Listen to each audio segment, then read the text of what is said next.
আসসালামু আলাইকুম। ৪টা এপ্রিল ঐতিহাসিক তেলিয়াপাড়া দিবস, মুক্তিযুদ্ধের প্রথম রণকৌশল নির্ধারণের দিন। জেনে নিই বিস্তারিত খবর।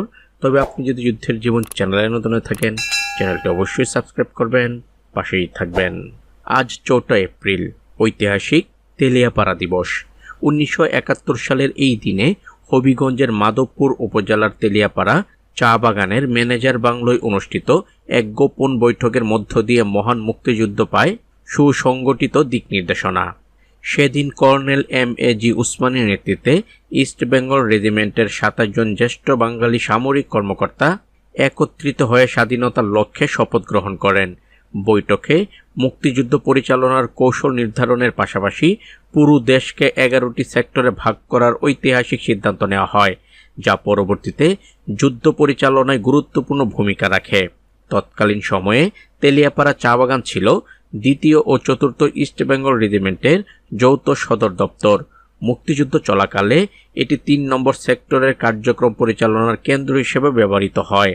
বর্তমানে ঐতিহাসিক ম্যানেজার বাংলোটি ন্যাশনাল টি কোম্পানির তত্ত্বাবধানে রয়েছে।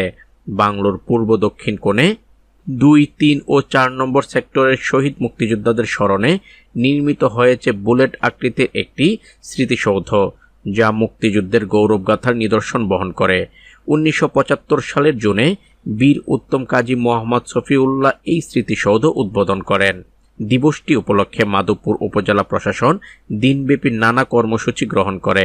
কর্মসূচির মধ্যে রয়েছে পুষ্পস্তবক অর্পণ, আলোচনা সভা, মুক্তিযুদ্ধের স্মৃতিচারণ এবং শহীদ মুক্তিযোদ্ধাদের আত্মার মাগফিরাত কামনায় বিশেষ দোয়া। সরকারি সূত্রে জানা গেছে, সকাল 10টায় আয়োজিত মুক্তিযোদ্ধা সমাবেশে স্থানীয় সরকার, পল্লী উন্নয়ন ও সমবায় মন্ত্রণালয়ের মন্ত্রী মির্জা ফখরুল ইসলাম আলমগীর এবং আন্তর্জাতিক অপরাধ ট্রাইব্যুনালের chief prosecutor advocate Mohammad Aminul Islam উপস্থিত থাকার কথা রয়েছে। মাধবপুর উপজেলার নির্বাহী কর্মকর্তা মোহাম্মদ জাহিদ বিন কাশেম বলেন, নতুন প্রজন্মের কাছে মুক্তিযুদ্ধের সঠিক ইতিহাস তুলে ধরতেই এই আয়োজন।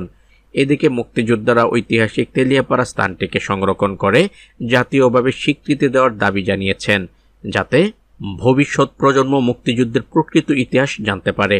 তো আজ এ পর্যন্তই, দেখা হবে অন্য এক নতুন ভিডিওতে। ততক্ষণ পর্যন্ত সবাই ভালো থাকবেন, সুস্থ থাকবেন। আল্লাহ হাফেজ।